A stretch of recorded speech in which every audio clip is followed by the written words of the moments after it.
اور نوح نے ہمیں پکارا تھا تو دیکھ لو کہ ہم پکار کا کتنا اچھا جواب دینے والے ہیں، اور ہم نے انہیں اور ان کے گھر والوں کو بڑے کرب سے نجات دی، اور ہم نے ان کی نسل ہی کو باقی رکھا۔ اور جو لوگ ان کے بعد آئے ان میں یہ روایت قائم کی کہ وہ یہ کہا کریں کہ سلام ہو نوح پر دنیا جہان کے لوگوں میں، ہم نیک عمل کرنے والوں کو اسی طرح صلہ دیتے ہیں، بے شک وہ ہمارے مومن بندوں میں سے تھے۔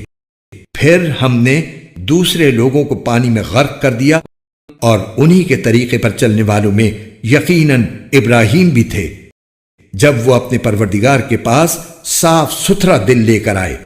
جب انہوں نے اپنے باپ اور اپنی قوم سے کہا کہ تم کن چیزوں کی عبادت کرتے ہو، کیا اللہ کو چھوڑ کر جھوٹ موٹ کے خدا چاہتے ہو؟ تو پھر جو ذات سارے جہانوں کو پالنے والی ہے اس کے بارے میں تمہارا کیا خیال ہے؟ اس کے کچھ عرصے بعد انہوں نے ستاروں کی طرف ایک نگاہ ڈال کر دیکھا اور کہا میری طبیعت خراب ہے، چنانچہ وہ لوگ پیٹھ موڑ کر ان کے پاس سے چلے گئے۔ اس کے بعد یہ ان کے بنائے ہوئے معبودوں یعنی بتوں میں جا گھسے اور ان سے کہا کیا تم کھاتے نہیں ہو؟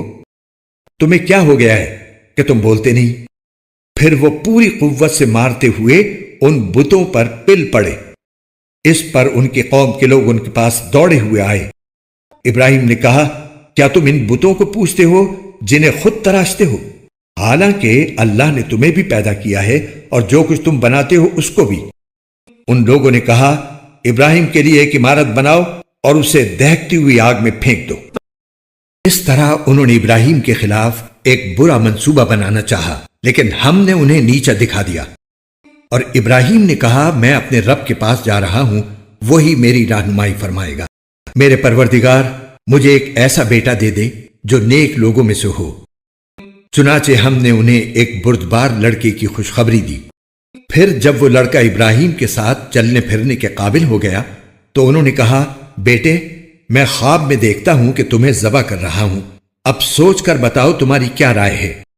بیٹے نے کہا ابا جان آپ وہی کیجئے جس کا آپ کو حکم دیا جا رہا ہے، انشاءاللہ آپ مجھے صبر کرنے والوں میں سے پائیں گے۔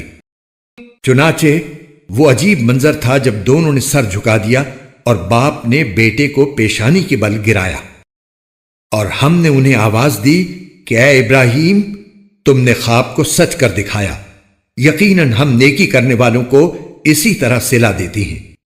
یقیناً یہ ایک کھلا ہوا امتحان تھا، اور ہم نے ایک عظیم ذبیحے کا فدیہ دے کر اس بچے کو بچا لیا۔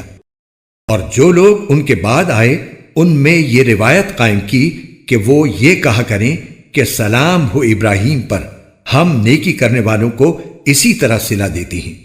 یقیناً وہ ہمارے مومن بندوں میں سے تھے، اور ہم نے انہیں اسحاق کی خوشخبری دی کہ وہ صالحین میں سے ایک نبی ہوں گے، اور ہم نے ان پر بھی برکتیں نازل کیں اور اسحاق پر بھی، اور ان کی اولاد میں سے کچھ لوگ نیک عمل کرنے والے ہیں اور کچھ اپنی جان پر کھلا ظلم کرنے والے۔